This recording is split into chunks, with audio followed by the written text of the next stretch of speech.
বন্ধুরা, ভারতের পক্ষ থেকে তাদের যে পলিটিশিয়ান আছে তারা কিন্তু বাংলাদেশে এসেছে। গতদিন তারা কিন্তু একটি বৈঠক করেছে। আমি আপনাদেরকে সহজ সাপটা একটা সিম্পল একটা লজিক আপনাদেরকে আমি দেই। খেয়াল করে দেখুন, এই যে মনে করেন যে বাংলাদেশ এবং ভারতের মধ্যে যে সম্পর্ক, এই সম্পর্ক যে আপনার গত 15 বছর তা কিন্তু নয়। বাংলাদেশের জন্মলগ্নের পরে থেকেই ভারতের সাথে আমাদের ভালো সম্পর্ক বা আমাদের শক্তিশালী একটি সম্পর্ক। কারণ কি? কারণ হচ্ছে যে আমাদের 90% যে বর্ডার আমরা শেয়ার করি হচ্ছে ভারতের সাথে।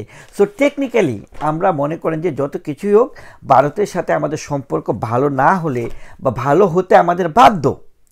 এখন প্রশ্ন হচ্ছে, এই যে ভারতের যে কর্মকর্তারা আসলেন এবং তারা বিবৃতি দিলেন, এবং আমি আপনাদেরকে একটা কথা বলি, ভারত কখনোই চাইবে না ভারতের সাথে আমাদের সম্পর্ক খারাপ হয়ে যাক। এটা কখনোই তারা চাইবে না।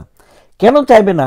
কারণ হচ্ছে ধরেন, ভারত এমন একটা দেশ যে কিনা তার চারপাশের প্রতিবেশীদের কথা যদি আপনি বলেন, যে পাকিস্তান এবং চায়না, তাদের সাথে তাদের হচ্ছে তিক্ততার সম্পর্ক।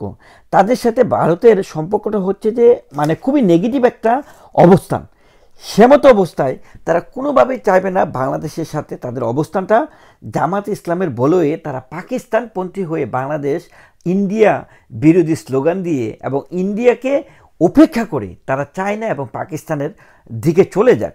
তো ভারতের টেকনিক্যালি তারা আপনার মনে করেন যে যদি সংখ্যালঘুদের উপর অত্যাচার হয়, সেক্ষেত্রে তাদের ভয়েস রেজ করবে, এটা খুব স্বাভাবিক, এটা করবেই তারা।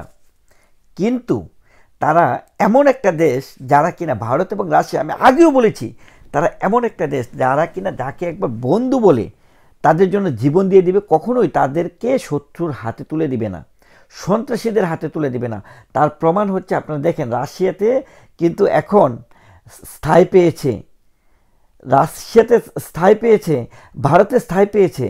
আপনারা এই প্রমাণটা দেখতে পাচ্ছেন যে প্রধানমন্ত্রী শেখ হাসিনাকে তারা কীভাবে তত্ত্বাবধান করছে। তো আমার প্রশ্ন হচ্ছে, এই যে ভারতের যে পলিটিশিয়ান আসলো, তারা কিন্তু বলেছে যে বাংলাদেশের সাথে একটা সুসম্পর্ক বজায় রাখার যে বিষয়টি বলেছে তারা।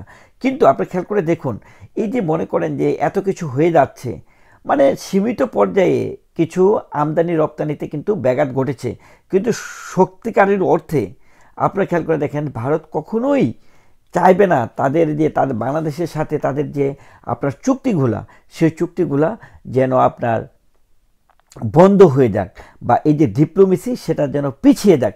এটা কখনোই তারা কিন্তু আসলে চাবে না, এটা কখনোই চাবে না। খেয়াল করে দেখুন যে ভারতের পররাষ্ট্র নীতি, এটা কিন্তু খুবই শক্তিশালী একটা নীতি।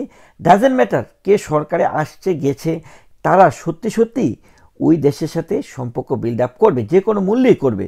একটা বিষয় খেয়াল করে দেখুন, এই মোদি সরকারের আমলে আপনারা যদি খেয়াল করে দেখেন যে আদানির যে বিদ্যুৎ আমদানির বিষয়টা বাংলাদেশে, সেখানে তার পক্ষ থেকে যখন অর্থ চাওয়া হলো, তখন কিন্তু বাংলাদেশের পক্ষ থেকে তার বকেয়া অর্থ কিন্তু পুরোপুরিভাবে দিতে পারে নাই বা সামান্য দিয়েছে, যে কারণে তার যে পরিমাণ, যে প্রায় 1400 মেগাওয়াট বিদ্যুৎ কিন্তু আমরা আমদানি করতাম আদানির বিদ্যুৎ কেন্দ্র থেকে, সেখানে আমাদেরকে তারা সরবরাহ করছে এখন 540 মেগাওয়াট, কারণ আমরা টাকা দিচ্ছি না।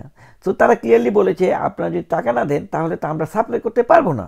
এখন বাংলাদেশ কি করেছে, বাংলাদেশ নেপাল এবং ভুটানের সাথে আমাদের একটা আছে যে পানি মানে জলপথে একটা চুক্তি আছে, যে নেপাল ভুটানের সাথে আমরা সেখান থেকে বিদ্যুৎ আমদানি করতে পারি। কিন্তু সে বিদ্যুৎটা যেভাবে আসলে বাংলাদেশে এসে পৌঁছাবে, সেটা হচ্ছে ভারতের ভিতর দিয়ে আসবে। তো ভারতের ভিতর দিয়ে আসতে গেলে দেখা গেছে যে অনেকেই ভাবছিল ভারত হয়তো বা এটাতে বাধা দিবে, কিন্তু বাংলাদেশের সাথে কিন্তু ভারতের সেই চুক্তিটা কিন্তু আছে যে ভারত এটা অ্যালাউ করবে। কিন্তু ভারত যদি এখন সেটাতে ডিনাই করতো, বাংলাদেশে কিছুই করা যেত না। কিন্তু ভারত কিন্তু সেটা করেনি, উইদিন 2 ডেজের মধ্যে কিন্তু সে অ্যাপ্রুভাল দিয়েছে। বাংলাদেশ কিন্তু এখন নেপাল ভুটান থেকে প্রতিদিন কিন্তু তারা বিদ্যুৎ যে আমদানির বিষয়টি কিন্তু হচ্ছে, কিন্তু খুবই লিমিটেড, মানে অনলি 40 মেগাওয়াট করে আসছে আসলে। তো এই যে দেখেন, ভারত কখনোই এই জিনিসগুলা করবে না। শুধু যে জিনিসগুলো এখন হচ্ছে, যে জিনিসগুলো দেখছেন, আপনারা যারা জানেন না আমি আপনাদেরকে বলি, মিডল ইস্টে বাংলাদেশের কোনো ভিসাই দিচ্ছে না। এটা কি জানেন আপনারা? বাংলাদেশে কেউ যদি ভিজিট ভিসায় যেতে চায়, কাতার, দুবাই, আপনার এইসব কান্ট্রিগুলোতে কিন্তু সৌদি আরবিয়া যারা ট্যুরিস্ট ভিসায় যেতে চায়, সেখানে বাংলাদেশের সে অপশনটাই নেই, বাংলাদেশদেরকে কিন্তু দিচ্ছে না। আপনি সেখানে ভারতের সরকারকে কিভাবে আপনি আশা করেন যে ভারত এখন এই অবস্থায় বাংলাদেশের যেখানে আইন শৃঙ্খলার কোনো নিশ্চয়তা নাই, তারা কিভাবে বাংলাদেশের সাথে আপনার পলিটিক্যালি যে স্টেবিলিটি সেটা কিভাবে মেনটেন করবে? ইনিশিয়ালি এটা পসিবল না, but in a long run তারা কখনোই তাদের পররাষ্ট্র নীতি যেটা, যে বাংলাদেশের সাথে আমাদের এখন ঝামেলা হলেও আমরা এখন এইগুলা বাদ দিলাম, ভারত কখনোই চাইবে না, কখনোই চাইবে না যে চীন এবং পাকিস্তানের বলে আমরা যাই। জোরপূর্বক হলেও মনে করেন যে এই আমাদের সাথে যে ভারতের যে সম্পর্কটা সেটা তারা বহাল রাখবে, যে কোনো মূল্যে হোক এটা রাখবে, এটা তারা আসলে ছিন্ন করবে না। বাট টেকনিক্যালি তারা এই যে জামাত সরকারকে, ইউনূস সরকারকে বাংলাদেশ থেকে বিতাড়িত করবে, সেটা সময়ের ব্যাপার।